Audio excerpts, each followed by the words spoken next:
नमस्कार साथियों, एक बार फिर आप सभी का स्वागत करते हैं AP education centre YouTube channel पर। तो मेरे प्यारे साथियों, आज इस वीडियो का टॉपिक है जीव विज्ञान यानी दोस्तों बायोलॉजी। तो मेरे प्यारे साथियों, अगर आप रेलवे एग्जाम में अंतिम रूप से सिलेक्शन लेना है दोस्तों, इस बार अंतिम रूप से सिलेक्शन लेना है रेलवे में, तो पूरा वीडियो दोस्तों ध्यान से देखिएगा। सभी प्रश्न दोस्तों आपके रेलवे एग्जाम में पूछे गए प्रश्न है। और अगर दोस्तों आपको वीडियो पसंद आए, अच्छी लगे, तो वीडियो को लाइक कर दीजिएगा और साथ ही साथ चैनल को भी सब्सक्राइब कर लीजिएगा, क्योंकि दोस्तों इस चैनल पर आपको रोजाना जो है टॉपिक वाइज क्लास कराई जाती है। चलिए मेरे प्यारे साथियों, पहला प्रश्न आपके स्क्रीन पे है।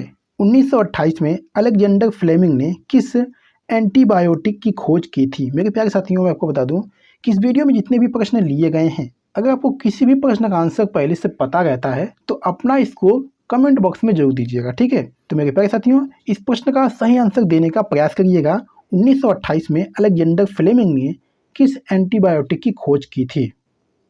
तो मेरे प्यारे साथियों, मैं कहूँगा ये पेनिसिलिन की खोज की थी, यानी ऑप्शन ए पेनिसिलिन आपका बिल्कुल सही जवाब हो जाएगा। मेरे प्यारे साथियों, देखिए ये प्रश्न आपके आरआरबी जेई 24/5/2019 के थर्ड शिफ्ट में पूछा गया प्रश्न है और सभी प्रश्न दोस्तों आपके रेलवे एग्जाम में पूछे गए प्रश्न है। चलिए दोस्तों, नेक्स्ट क्वेश्चन देखिएगा। एक मानव जीव में औसतन कितनी स्वाद कलिकाएं मौजूद होती हैं? चलिए बताने का प्रयास करिएगा दोस्तों। एक मानव जीव में औसतन कितनी स्वाद कलिकाएं मौजूद होती हैं? तो मैं कहूँगा दोस्तों ये 2000 से 8000 तक, यानी ऑप्शन सी आपका बिल्कुल सही जवाब हो जाएगा। चलिए दोस्तों, नेक्स्ट क्वेश्चन देखिएगा। पीला बुखार यानी दोस्तों पित्त ज्वर मुख्य रूप से इंसानों के बीच किससे फैलता है? Very very important question. चलिए इस प्रश्न का सही आंसर देने का प्रयास करिएगा, कोई भी दोस्त गलत नहीं करेगा, ठीक है। देखिए दोस्तों, ये प्रश्न आपके आरआरबी एनटीपीसी 6/4/2016 में पूछा गया प्रश्न है। चलिए इस प्रश्न का सही आंसर दीजिएगा। पीला बुखार यानी दोस्तों पित्त ज्वर मुख्य रूप से इंसानों के बीच किससे फैलता है? तो मैं कहूँगा दोस्तों ये मादा मच्छर के काटने से। चलिए दोस्तों, आपको इंपॉर्टेंट पॉइंट बता दें। पित्त ज्वर या येलो फीवर एक संक्रमण रोग है जो अचानक दोस्तों आरंभ होता है। इस रोग का कारण सूक्ष्म विषाणु होता है जिसका फैलाव मादा एडीज जाति के मच्छर द्वारा होता है, यानी दोस्तों ऑप्शन बी आपका बिल्कुल सही जवाब हो जाएगा। चलिए दोस्तों, नेक्स्ट क्वेश्चन देखिएगा। इनमें से किसे सामान्यतः फल के रूप में प्रयोग नहीं किया जाता है? तो मेरे प्यारे साथियों, जो टमाटर है इसे फल के रूप में प्रयोग नहीं किया जाता है, बल्कि दोस्तों इसे सब्जी के रूप में प्रयोग किया जाता है। ये प्रश्न दोस्तों बहुत ही सिंपल था, ठीक है, यानी ऑप्शन सी आपका बिल्कुल सही जवाब हो जाएगा। चलिए दोस्तों, नेक्स्ट क्वेश्चन देखिएगा। इम्प्लांटेशन किसकी प्रक्रिया है? वेरी वेरी इंपॉर्टेंट क्वेश्चन, बहुत ही अच्छा प्रश्न है दोस्तों। इम्प्लांटेशन किसकी प्रक्रिया है? तो मेरे प्यारे साथियों, मैं कहूँगा यह एक गर्भाशय के लाइनिंग से युग्मनज का जुड़ना, ये दोस्तों इम्प्लांटेशन की प्रक्रिया है, यानी दोस्तों ऑप्शन डी आपका बिल्कुल सही जवाब हो जाएगा। चलिए दोस्तों, नेक्स्ट क्वेश्चन देखिएगा। किस कोशिकांग को कोशिका का मास्टर कहा जाता है? बहुत ही अच्छा प्रश्न है दोस्तों। किस कोशिकांग को कोशिका का मास्टर कहा जाता है? तो मेरे प्यारे साथियों, ये नाभिक को कहा जाता है, यानी ऑप्शन डी नाभिक आपका बिल्कुल सही जवाब हो जाएगा। चलिए दोस्तों, अगला प्रश्न देखिएगा। सांस लेने की प्रक्रिया में क्या शामिल है? बताइएगा, सांस लेने की प्रक्रिया में क्या शामिल है? मेरे प्यारे साथियों, अभी तक आपने अगर वीडियो को लाइक नहीं किया है तो वीडियो को एक लाइक जरूर करिएगा, ठीक है। देखिए दोस्तों, ये प्रश्न आपके आरआरबी ग्रुप डी 30/10/2018 के थर्ड शिफ्ट में पूछा गया प्रश्न है। सांस लेने की प्रक्रिया में क्या शामिल है? तो मेरे प्यारे साथियों, ये श्वसन और निश्वासन शामिल है, यानी ऑप्शन डी आपका बिल्कुल सही जवाब हो जाएगा। चलिए दोस्तों, नेक्स्ट क्वेश्चन देखिएगा। कौन सा ऊतक जो है न्यूरॉन से बना होता है, जो आवेग प्राप्त करते हैं और संचालन करते हैं? बताइएगा, इस प्रश्न का सही आंसर क्या बनेगा दोस्तों? कौन सा ऊतक न्यूरॉन से बना होता है जो आवेग प्राप्त करते हैं और संचालन भी करते हैं? तो मेरे प्यारे साथियों, ये नर्वस ऊतक, यानी ऑप्शन बी आपका बिल्कुल सही जवाब हो जाएगा दोस्तों, ठीक है। नर्वस ऊतक दोस्तों जो है ये न्यूरॉन से बना होता है। चलिए मेरे प्यारे साथियों, क्वेश्चन नंबर 9 देखिएगा। सामान्यतः निम्नलिखित में से कौन सा कैंसर का कारण नहीं है? बताइएगा, इस प्रश्न का सही आंसर क्या बनेगा? सामान्यतः निम्नलिखित में से कौन सा कैंसर का कारण नहीं है? तो मेरे प्यारे साथियों, ये ट्रांसमिशन है, यानी ऑप्शन डी ट्रांसमिशन आपका बिल्कुल सही जवाब हो जाएगा। चलिए दोस्तों, क्वेश्चन नंबर 10 देखिएगा। निम्नलिखित में से किस कोशिकीय घटक को कोशिका के प्रोटीन के कारखाने के रूप में जाना जाता है? वेरी वेरी इंपॉर्टेंट क्वेश्चन, बताइएगा, इस प्रश्न का सही आंसर क्या बनेगा? निम्नलिखित में से किस कोशिकीय घटक को कोशिका के प्रोटीन के कारखाने के रूप में जाना जाता है? तो मैं कहूँगा दोस्तों ये राइबोसोम को जाना जाता है। ठीक है, चलिए आपको इंपॉर्टेंट पॉइंट बता दें। राइबोसोम को कोशिका के प्रोटीन के कारखाने के रूप में जाना जाता है। राइबोसोम आरएनए और प्रोटीन दोनों से बनी एक अंतरकोशिकीय संरचना है और यह कोशिका में प्रोटीन संश्लेषण का स्थान है दोस्तों। ठीक है, यानी ऑप्शन डी राइबोसोम आपका बिल्कुल सही जवाब हो जाएगा। चलिए दोस्तों नेक्स्ट क्वेश्चन देखिएगा। यदि कोई महिला परिवार बढ़ाने की योजना बना रही है तो निम्नलिखित में से कौन सा उसके लिए सहायक नहीं होगा? बताइएगा।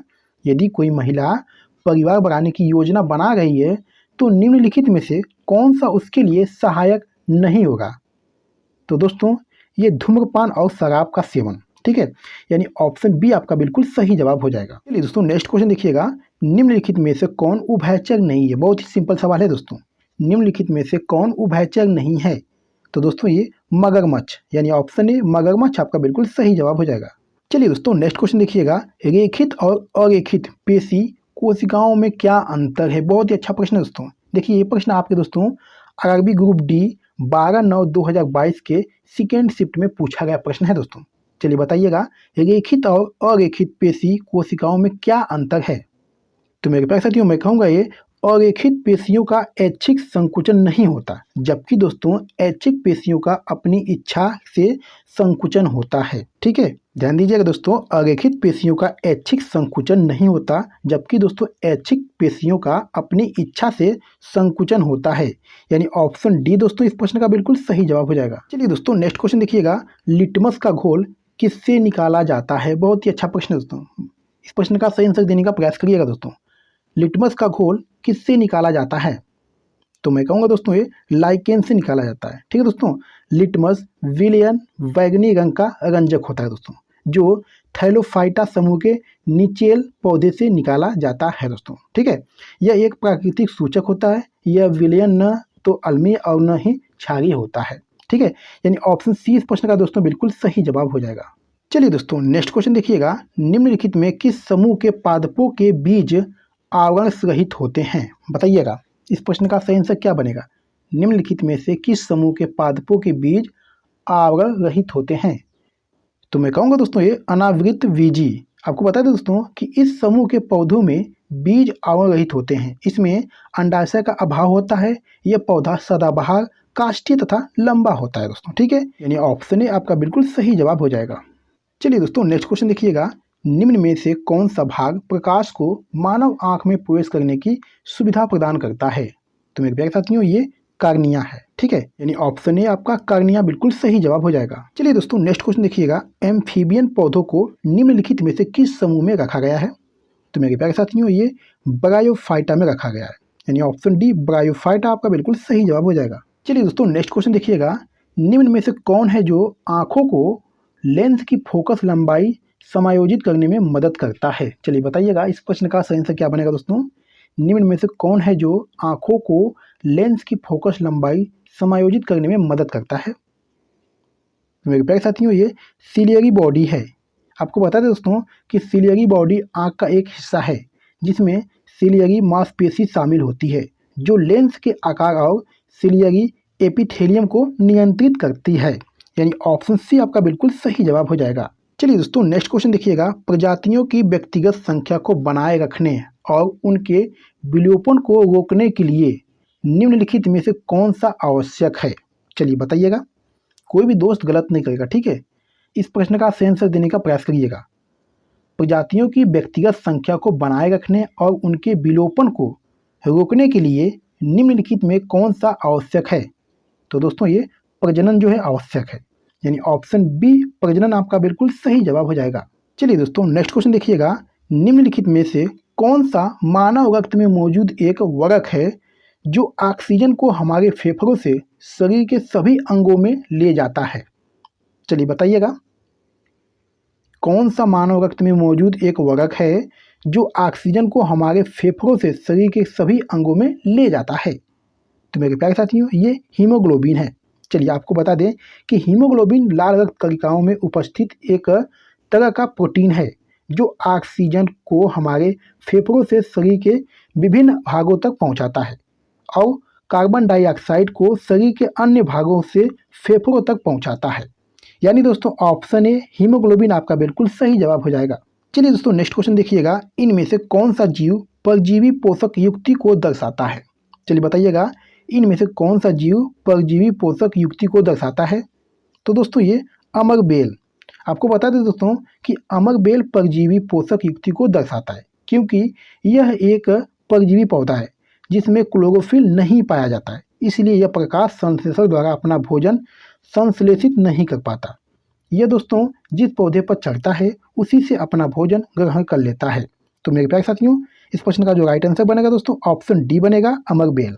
चलिए दोस्तों नेक्स्ट क्वेश्चन देखिएगा, निम्नलिखित में से किस प्रक्रिया के दौरान बहुत मात्रा में ऊर्जा बाहर निकलती है?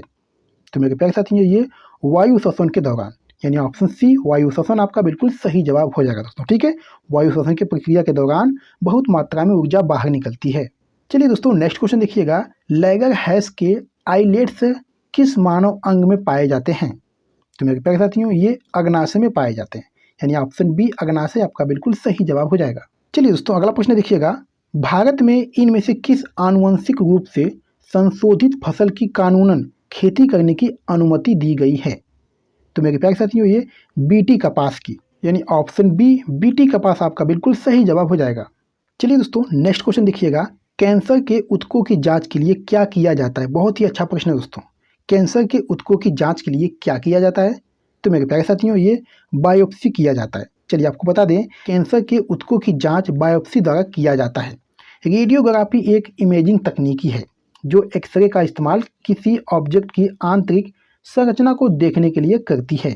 बायोस्कोपी के द्वारा दोस्तों ये निर्धारित किया जाता है कि शरीर की कोशिकाएं जीवित हैं या नहीं दोस्तों। ठीक है, तो इस प्रश्न का जो राइट आंसर बनेगा दोस्तों ऑप्शन ए बनेगा। चलिए दोस्तों अगला प्रश्न देखिएगा, मानवों में नर युग्मक निम्न में से कौन से गुणसूत्र का वाहक होता है? बताइएगा, मानवों में नर युग्मक निम्न में से कौन से गुणसूत्र का वाहक होता है?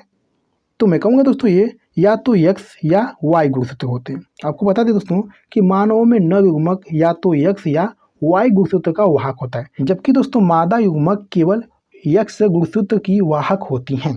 यानी दोस्तों ऑप्शन डी आपका बिल्कुल सही जवाब हो जाएगा। चलिए दोस्तों अगला प्रश्न देखिएगा, निम्नलिखित में से अन्य से एकदम भिन्न को चुनें। चेचक, खसरा, बुखार या मस्तिष्क ज्वर। चलिए बताइएगा इनमें से अलग कौन है? तो मैं कहूँगा दोस्तों ये मस्तिष्क ज्वर है। चलिए आपको बता दें कि चेचक, खसरा तथा बुखार जो है वायरस जनित रोग हैं, जबकि दोस्तों मस्तिष्क ज्वर मस्तिष्क तथा मेरुरज्जु को ढकने वाली सुरक्षात्मक झिल्लियों में होने वाली सूजन है, जिसे दोस्तों सामूहिक रूप से मेनिंजाइटिस कहा जाता है। यह सूजन वायरस, बैक्टीरिया तथा अन्य सूक्ष्मजीवों से संक्रमण के कारण हो सकती है। तो मेरे प्यारे साथियों इस प्रश्न का राइट आंसर ऑप्शन सी बनेगा। चलिए दोस्तों नेक्स्ट क्वेश्चन देखिएगा, इनमें से कौन सा सूक्ष्म पोषक तत्व थायराइड ग्रंथि के सामान्य संचालन हेतु आवश्यक है? तो दोस्तों ये आयोडीन है, यानी ऑप्शन सी आयोडीन आपका बिल्कुल सही जवाब हो जाएगा। प्रश्न देखिएगा, निम्नलिखित में से किसकी कमी से वारंधता और कमजोर दृष्टि की समस्या उत्पन्न होती है?